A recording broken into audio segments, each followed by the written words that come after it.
할렐루야, 할렐루야. 지난 한 주간도 잘 지내셨습니까? 잘 지낸 거를 얼굴 표정으로 좀 보여주세요. 환한 미소를 띄우시고 우리 앞뒤자와 이렇게 인사하겠습니다. 샬롬 샬롬 반갑습니다. 지난 한 주간도 너무 수고 많으셨습니다. 한 번 더 인사할 때 이렇게 인사합시다. 하나님이 당신을 사랑하십니다. 아멘이시죠? 네. 지금 우리는 신약 성경 속으로 들어와서 몇 주에 걸쳐서 마태복음을 함께 살펴보고 있습니다. 가장 먼저 예수 임마누엘이라는 이름의 뜻을 함께 나누면서 어떠한 상황 속에서도 꼭 그 이름을 붙들고 살아가자고 그렇게 함께 결단을 했습니다.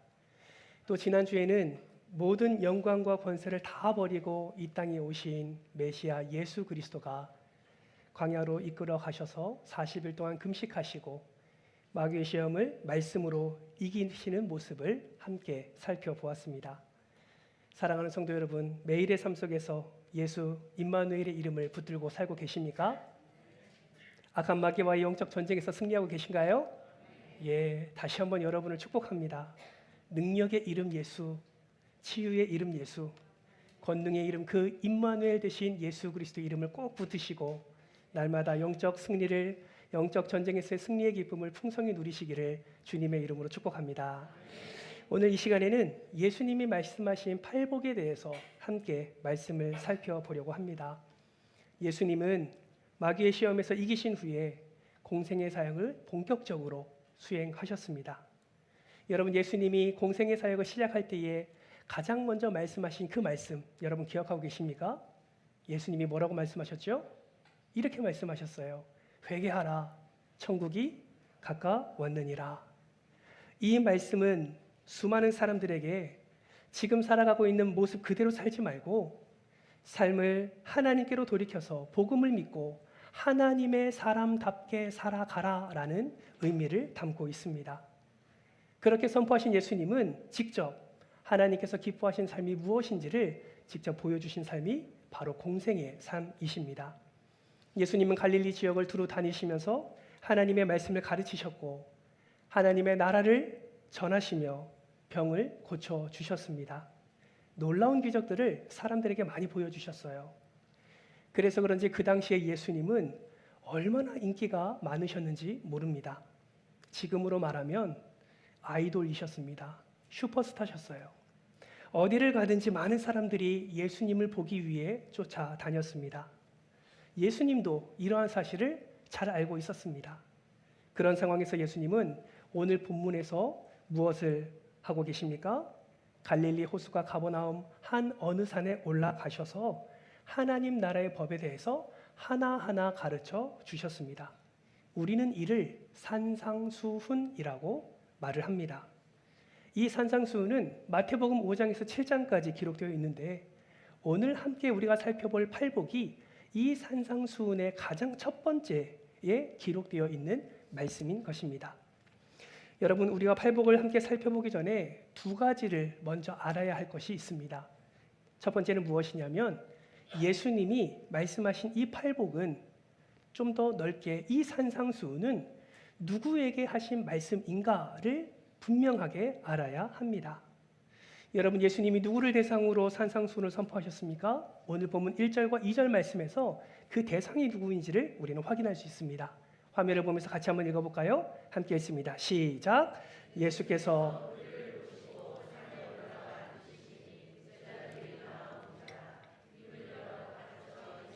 아멘.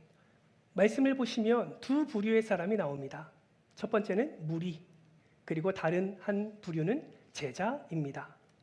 여러분, 무리와 제자의 공통점이 무엇인지 아십니까? 무리와 제자의 공통점은 예수님을 너무 좋아한다는 거예요. 무리나 제자나 예수님을 환호합니다. 무리나 제자나 예수님께 박수를 보냅니다. 무리나 제자나 예수님이 어디를 가시든지 따라다닙니다. 이것이 무리와 제자의 공통점입니다. 그러면 차이점도 있겠죠.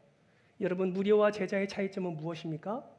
성경을 자세히 보시면 이 무리와 제자의 차이가 완전히 다르다라는 것을 우리는 확인할 수가 있습니다. 여러분, 무리의 특징은 이런 거예요. 예수님을 따라갑니다. 예수님을 좋아합니다. 예수님의 말씀도 들어요. 예수님을 칭송합니다.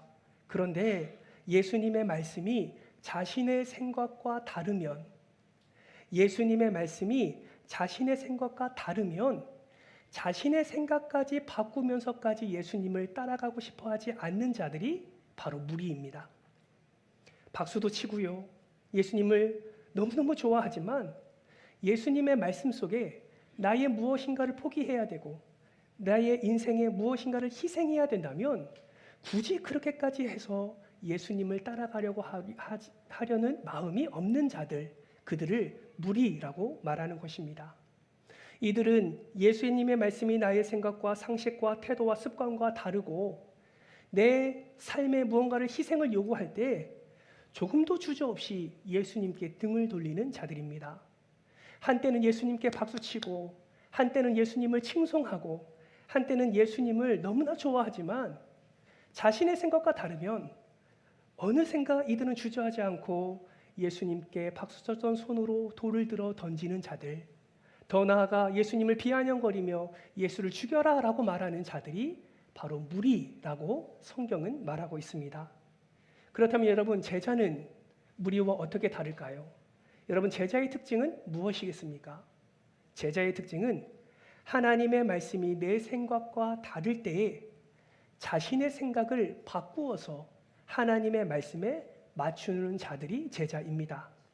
하나님의 말씀을 지키기 위해 예수님의 말씀하신 이 말씀에 순종하기 위해 자신이 희생하고 어떠한 대가가 지불된다 할지라도 힘들지만 몸부림치면서 끝까지 포기하지 않고 싸우는 사람들을 성경은 제자라고 말을 합니다. 그렇다면 여러분, 오늘 예수님께서 이 산상수훈, 팔복을 말씀하실 때 이 말씀의 대상이 누구입니까?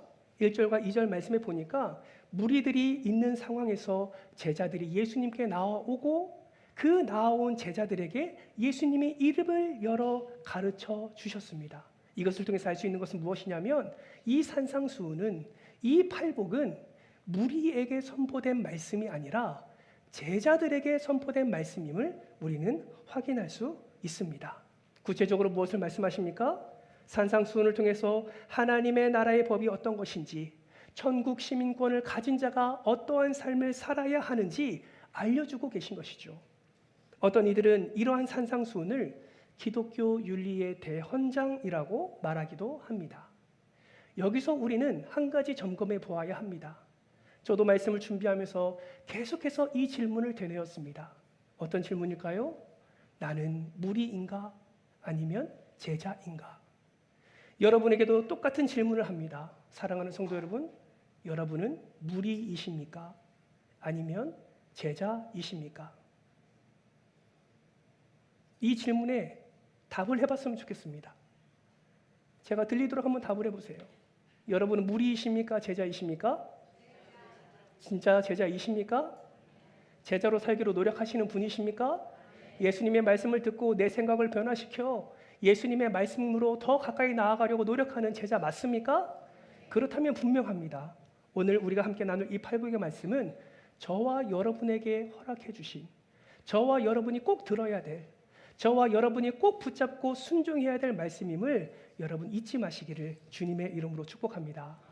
이 팔복을 들을 때 이해할 때 주의해야 할 두 번째는 무엇이냐면 이 팔복은 구원의 조건으로 제시된 것이 아니라 구원받은 자로서의 합당한 삶의 지침으로 주어진 것임을 분명히 알아야 합니다.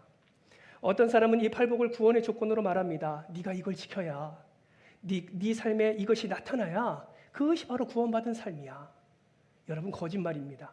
여러분, 구원은 행위로 인하여서 얻을 수 있는 것이 아닙니다. 우리는 행위 구원에 절대 속아서는 안 됩니다. 구원은 오직 예수 그리스도를 믿는 믿음으로 결정된다는 사실을 반드시 기억하시기 바랍니다. 팔복은 구원의 조건이 아니라 구원받은 자로서의 합당한 삶, 내가 예수 그리스도의 제자로 살기를 원하는데 그러면 어떻게 하면 되겠습니까? 라는 질문에 대한 지침을 우리에게 주시는 것이 바로 팔복이다라는 것입니다. 이 두 가지를 기억하면서 우리가 팔복의 진정한 의미를 함께 살펴보려고 합니다. 여러분, 복 받기를 원하십니까? 어떤 복 받기를 원하십니까? 우리는 팔복에 대한 한 가지 한 가지의 그 수많은 복들을 우리는 기억하고 그 복을 받기 위해서 우리는 노력합니다. 그런데 우리가 먼저 확인해야 될 것은 팔복이 말하는 복이 어떤 복이냐라는 것을 분명히 알아야 합니다. 여러분, 팔복을 말할 때 여기서 복은 헬라어로 마카리오스라는 단어를 쓰는데 이 단어는 주의해야 될 것이 축복을 의미하지 않는다라는 것입니다. 축복이 아니라 행복을 의미합니다. 여러분, 축복과 행복이 같을까요? 다를까요? 다르잖아요. 글자부터가 틀리잖아요. 그렇죠? 축복과 행복은 같은 것이 아닙니다. 성경이 말하는 축복은 무엇이냐면 하나님의 전적인 은혜로 조건 없이 모든 사람들에게 주어지는 것이 축복입니다. 그럼 행복은 어떤 의미일까요? 행복은 조건에 따라 제한된 사람에게 주어지는 것이 행복입니다.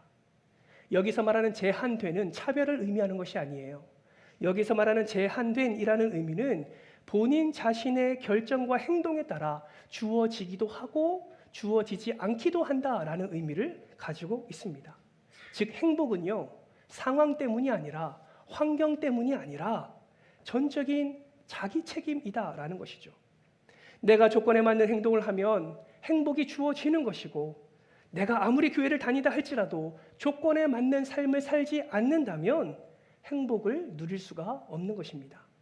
그러므로 일평생 교회 생활을 해도 이 행복의 조건에 맞는 삶을 살지 않으면 아무리 목사라 할지라도 아무리 장로요, 권사요, 집사요, 선교사라 할지라도 이 행복을 맛볼 수는 없는 것입니다.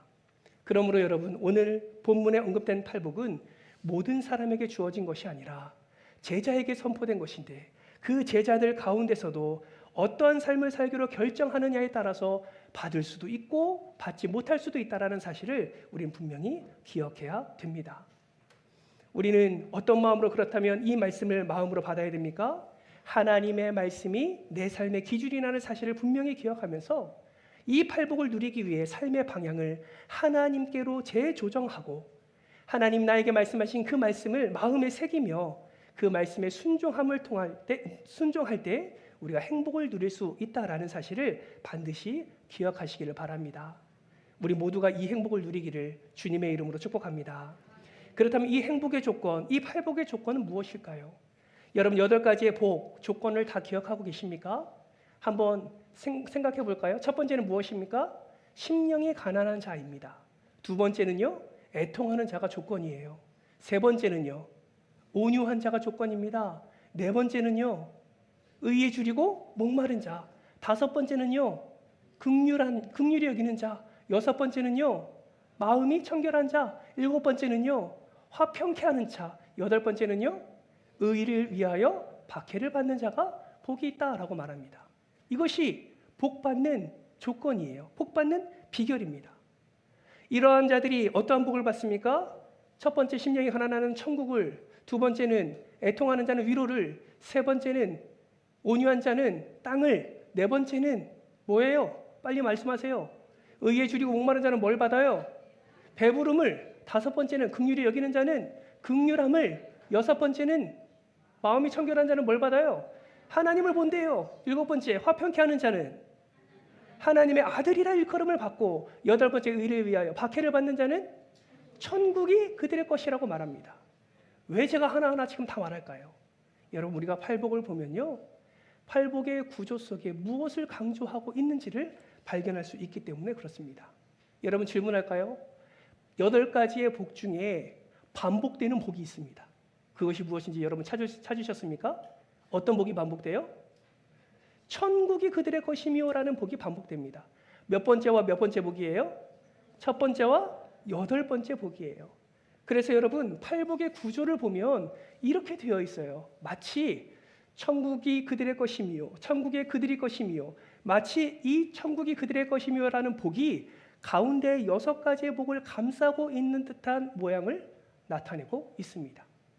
이것을 인클루지오 기법이라고 하는데, 이것은 마치 이런 거예요. 여러분, 샌드위치 좋아하십니까? 저는 좋아합니다. 샌드위치 좋아해요. 샌드위치 위와 아래에 뭐가 있어요? 빵. 좋아하시는군요. 빵이 있죠. 가운데는 뭐가 있어요? 여러 가지 토핑이 있잖아요. 그렇죠?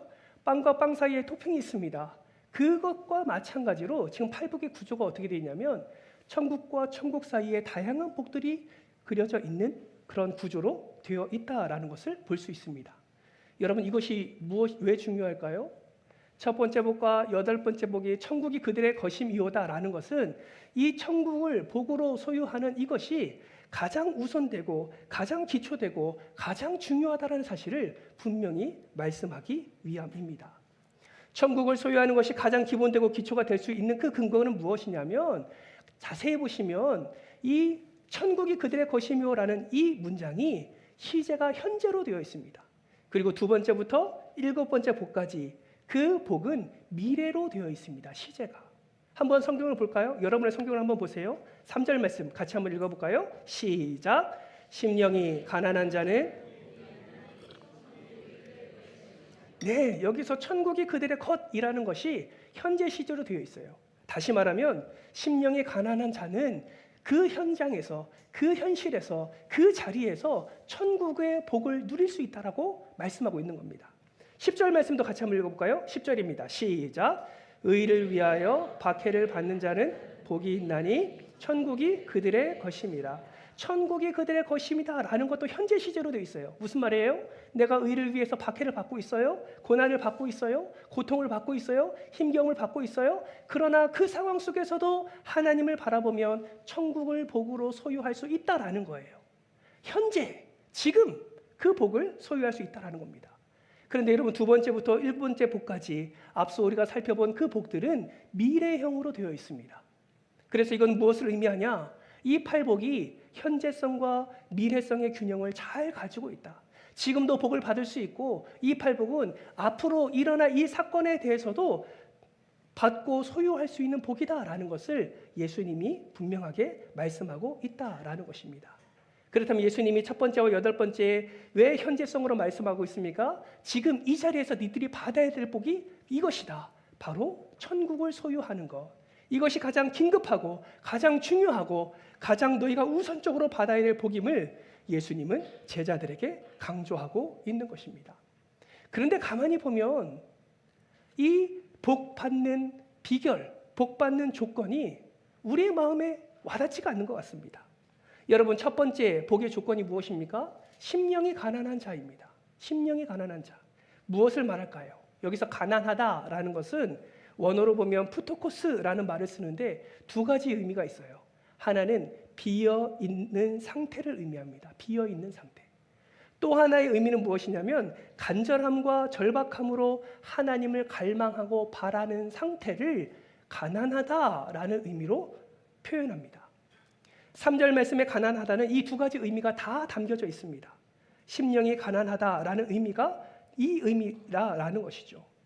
근데 문제는 이것이 중요한 것이 아니라 이것이 과연 복받는 비결이냐라는 것입니다. 이렇게 비어있는 상태, 누군가에게 무엇을 얻기 위해서 간절히 바라고 비는 상태가 과연 복을 받는 조건으로 맞냐라는 것이죠. 이것은 부정적이고 이것은 빌고 비어있는 것은 수치고 모욕이지 결코 복받는 비결이 아니다라는 사실을 많은 사람들이 생각할 수 있습니다. 그런데 예수님은 이렇게 하는 자가 복이 있다라고 말씀을 하는 겁니다. 여러분, 두 번째 복도 볼까요? 4절 말씀을 한번 보세요. 애통하는 자는 복이 있다라고 말합니다. 여기서 애통은 무엇을 말하냐면 슬퍼하다, 안타까워하다라는 것을 의미합니다. 좀 더 구체적인 표현으로 애통하다라는 뜻은 내가 있어야 하는데 없는 것으로 안타까워하는 상태를 의미합니다. 여러분, 있어야 되는데 없어요. 이거는 복받는 비결입니까? 아닙니까? 가만히 생각해 보면 없는 것은 그냥 연약한 것이고 유약한 것이지 이것이 과연 복받는 비결이 될 수 있을까라는 생각을 하게 됩니다. 5절 말씀도 보세요. 온유한 자는 복이 있나니. 여기서 말하는 온유는 착한 성품을 말하는 것이 아닙니다. 여기서 말하는 온유는 힘이 있어도 절제할 줄 아는 것, 힘이 있어도 그것을 절제해서 부드럽게 대하는 것을 온유라고 말을 합니다. 예를 들어 큰 부자임에도 불구하고 자신을 최대한 낮춰서 연약한 자들에게 부드럽게 대해주는 것, 이것이 온유다라는 것이죠. 여러분, 힘이 있으면 그 힘을 누려야 되는 것 아닙니까? 힘이 있으면 그것을 가지고 더 부유하게, 더 풍족하게, 더 만족스럽게 누려야 되는 것이 아닙니까? 어찌 이러한 온유를 복받는 비결로 제시하고 있는 것일까요? 사실 이러한 복들은 당시 로마 속국으로 살아가는 이스라엘 백성들, 유다 사람들에게 육체적으로, 정신적으로, 또 재정적으로, 경제적으로 큰 어려움을 살아가는 이들에게 와닿지 않는 복받는 비결이라 말할 수 있습니다. 힘들게 살아가는 자들에게 긍휼히 여겨라. 어렵게 살아가는 자들에게 화평케 해라.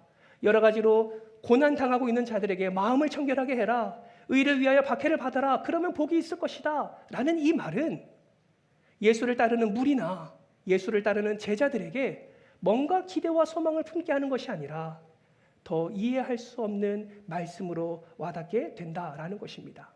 그렇다면 여러분, 왜 예수님은 제자들에게 팔복을 말씀하시면서 이와 같이 말씀하셨을까요? 예수님은 제자들에게 무엇을 깨닫게 하시기 위해서 이러한 팔복을 복이라고 제시하고 있을까요? 그것은 바로 예수님이 제자들에게 꼭 이것만큼은 깨닫기를 원하는 마음으로 이 팔복을 허락해 주신 것이 아닌가 생각해 보게 됩니다. 그것이 무엇이냐면 바로 가장 귀한 복이 자기 자신 예수 그리스도다라는 것을 드러내기 위함이셨습니다. 여러분, 이 핵심 진리를 어떻게 알 수 있을까요? 여러분, 예수님이 말씀하신 복들을 다시 한번 볼까요? 여러분, 첫 번째와 여덟 번째 복을 보면 천국을 주시겠다고 말씀하셨습니다. 여러분, 천국은 다른 말로 어떻게 표현할 수 있습니까? 하나님의 나라로 표현할 수 있습니다. 그렇죠? 천국, 한자잖아요. 하나님의 나라. 하나님의 나라는 하나님이 다스리는 나라입니다. 성경 곳곳에 하나님의 나라는 하나님이 통치하시고 하나님이 다스리는 나라로 그렇게 표현되고 있습니다. 그런데 여러분, 성경을 자세히 보시면 예수님은 하나님의 나라를 다른 개념으로 사용할 때도 있음을 발견하게 됩니다. 어떤 개념으로 사용할까요? 자기 자신을 가리켜 하나님의 나라라고 말씀하실 때가 있다라는 것이죠. 여러분, 그것을 한번 찾아볼까요? 여러분, 마태복음 24장 32절에서 33절 말씀을 한번 찾아보십시오. 후딱 한번 넘겨보십시오. 만약에 찾기 어려우신 분들은 앞에 화면을 보면서도 읽으셔도 좋겠습니다. 마태복음 24장 32절과 33절 말씀을 우리 한 목소리로 같이 읽도록 하겠습니다. 시작! 무화과 나무의 비유를 배우라.